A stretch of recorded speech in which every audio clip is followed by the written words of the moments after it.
บ่ทันผู้สาวหนีผัว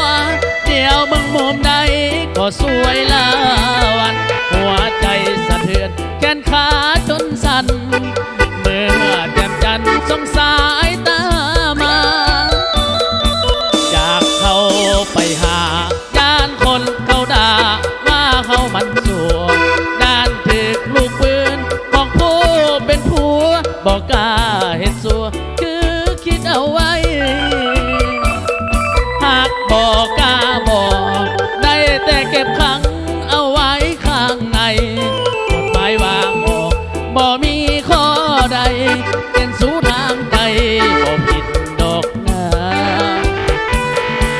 หลงมักเมียเขาคันเบาก็ย่านคนได้ยินจำต้องกืนกินกอดความเหงาบัดน้ำคิดโทคิดไว้ในใจยามคิดกับผัวอยากเข้าไปก่อนได้แต่คิดซื่อๆนั่นดอกบอกกล้าเสียงยานปีนต้นงิ้วถ้าหากวันใดผัวเจ้าเปลี่ยนใจออกทางการดาให้คิดถึงคนอยู่นอกสายตาที่ขันอาสาบังแยงลูกเต้า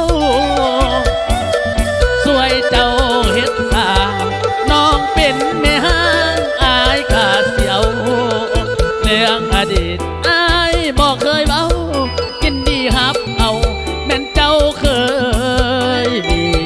ผัว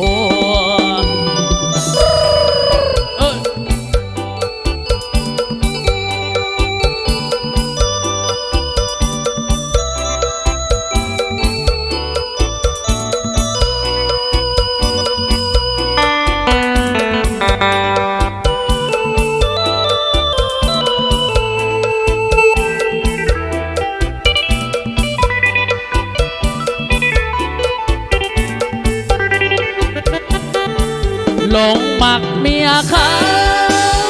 คันเมาก็ยานคนได้ยินจำต้องกืนกินก่อนความเอาบัดยามคิดท้อคิดไว้ในใจยามผิดกับผัวอยากเข้าไปก่อนได้แต่คิดซื่อๆนั่นดอกบอกกล้าเสียงยานปีนต้นงิ้วถ้าหากวันใดผัวเจ้าเปลี่ยนใจออกห่างกันดา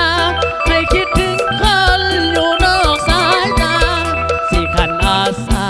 บังแยงลูกเต้าสวยเจ้าเฮ็ดทางน้องเป็นแม่ห้างอายขาดเสียวเรื่องอดีตอายบอกเคยเบากินดีฮับเอาแม่นเจ้าเคย